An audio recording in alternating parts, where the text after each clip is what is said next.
There was once a beautiful girl named Esther. When her father and mother died, Esther's cousin Mordecai took care of her. Esther was treated well by Mordecai as if Esther was Mordecai's daughter. So Esther lived in Persia, but she was not Persian. She was actually Jewish.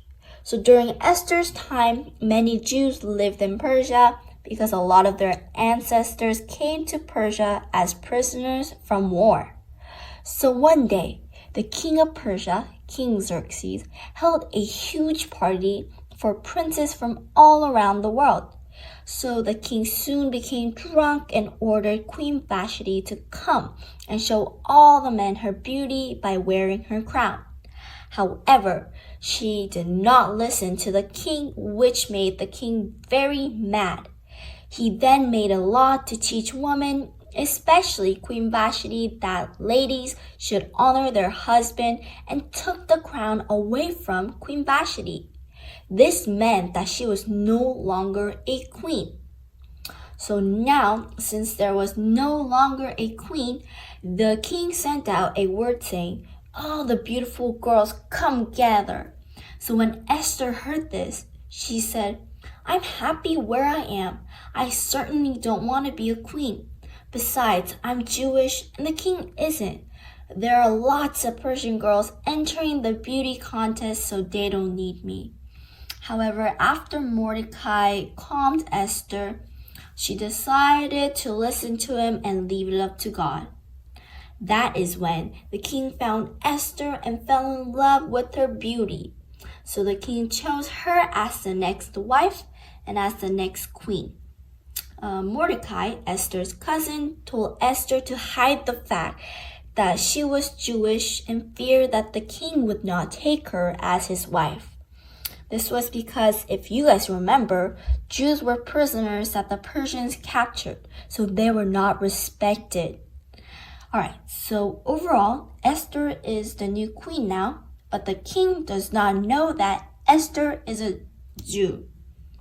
To continue on, one day, when Mordecai, Esther's cousin, was standing at the entrance of the palace, hoping to see how Esther was doing, he heard something very juicy. He overheard two palace servants talking to each other about how they were going to murder the king. Yikes! Mordecai had just heard a murder plan. Guess what he's gonna do? Thankfully, with Mordecai's warning to the king was able to catch the servants and the king hung them. Mordecai was able to save the king's life and gain the king's trust. So there's another person that I need to introduce, and his name was Haman. Haman was right below the king, so everyone respected him very much, to the point where they idolized him. Everyone bowed down when Haman passed by, and I mean everybody, except one guy. Guess who that was? Yes, it was Mordecai. As a Jew, Mordecai only worshipped the one and only living God. And this is why Haman hated Mordecai so much and thought, "I'll get rid of him," with a wicked grin on his face. Then he continued on saying, "Better yet, he's a Jew. I'll just get rid of every one of them." In order to do this, Haman tricked the king into signing a law that said every Jew in the kingdom would be killed at a certain time. Oh my gosh, what a terrible law, isn't it? But it's okay, because if you guys remember, God had made Esther a queen, and she was Jewish. So let's see how the story is gonna end. Then God gave Esther a clever idea, but at the same time, it required a lot of courage. So during Esther's time, going to go see the king was never okay unless you were called by the king. So for Esther to go see the king when he didn't call for her could have meant death. But with the Lord by Esther's side, she had the courage to go see the king, and thankfully the king was pleased to see her. She then invited the king and Haman to a party. There, the king promised that he would do anything that she asked, even if it meant half of the kingdom. So she told him that she would tell him what she wanted once Haman came to the party tomorrow. And so that night, the king could not fall asleep for we don't know the reason. And so he was looking through the court records and saw that Mordecai had never been rewarded for saving his life. If you guys remember, Mordecai overheard the 2 servants who were planning to murder the king, and so eventually he was able to save the king. So the next morning, the king asked Haman what would be a good gift to give to a person who honored him. Listening to that, Haman thought that the king meant him, so he was getting so excited and getting ready to receive a gift from the king. He got excited for nothing. Still thinking that the king meant him, Haman excitedly gave the king more ideas on how to honor and thank the person. Haman was like, you should put the king's robe and crown on him and sit him on your horse. Also, have a royal prince lead the men through the city for everyone to see. The king liked the idea that Haman gave and said, "Oh, it's perfect. Now do everything you said to Mordecai, the Jew." So Haman was imagining it in his head all along in a wrong way. The king was talking about Mordecai, not Haman. So Haman went, "What? Mordecai? You didn't mean me? What are you talking about?" And so if you guys remember, Haman hated Mordecai already. But now that he had to lead Mordecai in honor around the city, man, he wanted Mordecai to die at this moment. But Haman calmed himself and said, "Just wait, he'll soon be dead along with the other Jews." And so later that day, the king and Haman arrived at Queen Esther's party, and the king did not forget about his promise to her. So he asked Esther, "What is it you want?" Esther told the king to spare her life and the life of other Jews. Then she told the king about how Haman is planning to kill all the Jews. So when the king heard this, he was very angry and ordered to kill Haman. So Esther and her people were safe because Esther was willing to go before the king, even if it meant her life. She could have died by going to the king without his permission, but she had the courage to go up to the king. So to summarize the whole story, it was a little complicated. So God used Esther, an ordinary orphan who didn't have parents, but it's okay. God used her to become a queen and a hero for his people.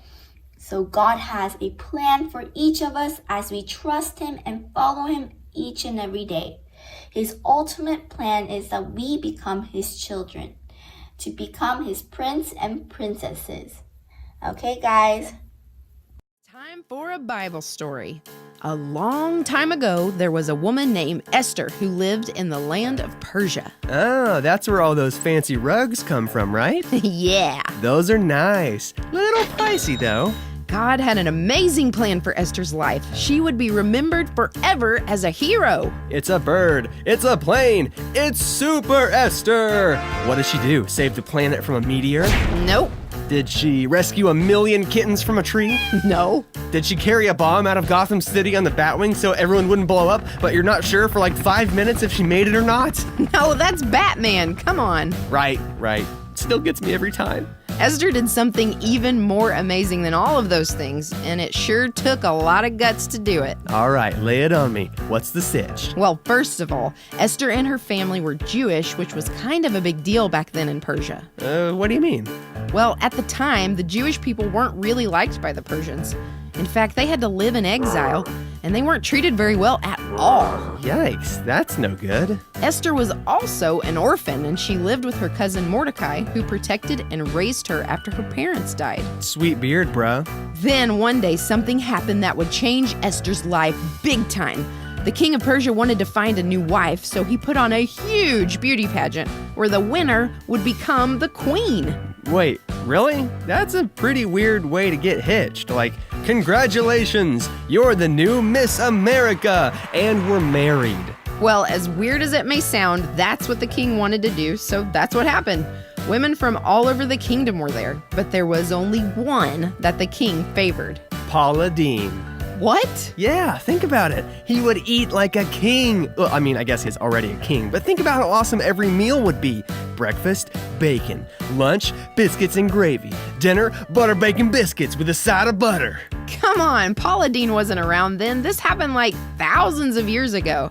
Esther was very beautiful, and God gave her favor in the king's eyes, so just like that, she won the pageant. Wait, so Esther became the queen of Persia? Yeah. Okay, that's cool and all, but didn't you say that Esther was Jewish and that, like, the Persians didn't like Jewish people? That's true, but the king didn't know that Esther was Jewish. She didn't want him to find out because she didn't know what would happen to her. So she kept it a secret and never brought it up. Okay, so like now she's the queen. Crazy. Is that it? No way. This is where the story really picks up. There's another guy that works for the king named Haman, and he's a pretty bad dude. He hates the Jewish people, so much so that he actually brings an idea to the king that would be terrible, to kill all of the Jewish people. Whoa, that's really rough. Like, surely the king doesn't go through with it, right?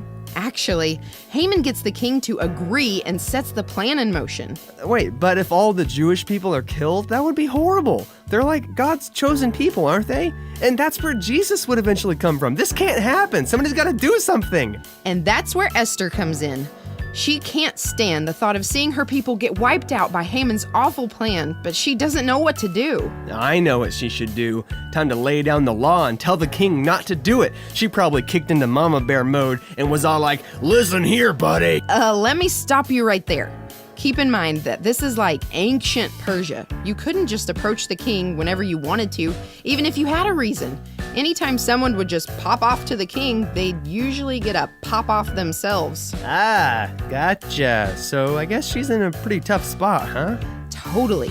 On one hand, she didn't want to see her people destroyed, but on the other hand, she can't just walk up to the king and tell him what to do. Even the queen? Nope, nobody could just walk up and talk to the king, period.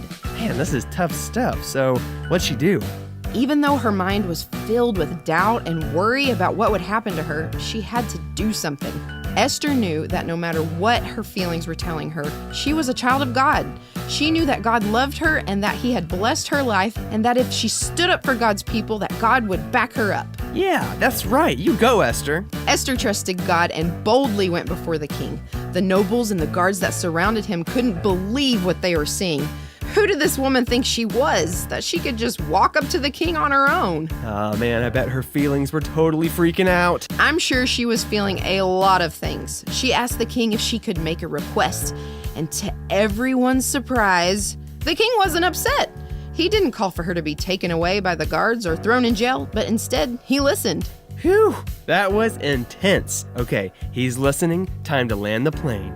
But she couldn't do it. What? She chickened out? Bummer. No, not exactly. She didn't want to come right out and tell the king everything, so she asked to have a banquet and planned to tell him there. Okay, so there's still a chance to save her people. Come on, Esther, you can do it. Later at the banquet, she went before the king with another request. All right, here we go. Showtime. But she was still too nervous. Goodness gracious, you weren't kidding when you said her feelings were freaking out. Totally.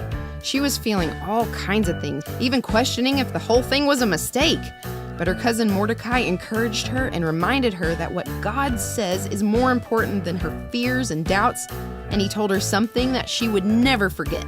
Esther, you were put here for such a time as this. Yeah, come on, Esther, you got this. Esther had dinner with the king again, and the moment came for her to ask her question.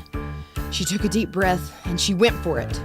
She pleaded with him not to go through with Haman's plan to kill the Jews. She finally told him that she was Jewish herself, and if Haman's plan goes through, that she would have to die too. Man, Esther is one tough cookie. What happened next? The king was moved by Esther's request and agreed to what she asked. He immediately got rid of Haman and canceled the plan to wipe out the Jewish people. Yeah, you did it, Esther. The king also gave all of Haman's wealth and property to Esther and Mordecai. Not only that, but the king signed a new decree to protect the Jewish people and keep them safe. The people of Israel were saved. Man, Esther is like a real-life superhero. Move over, Wonder Woman. Esther can take you any day. Esther decided to put her trust in who God said she was more than what she felt. And because of that, her entire country was saved. The end.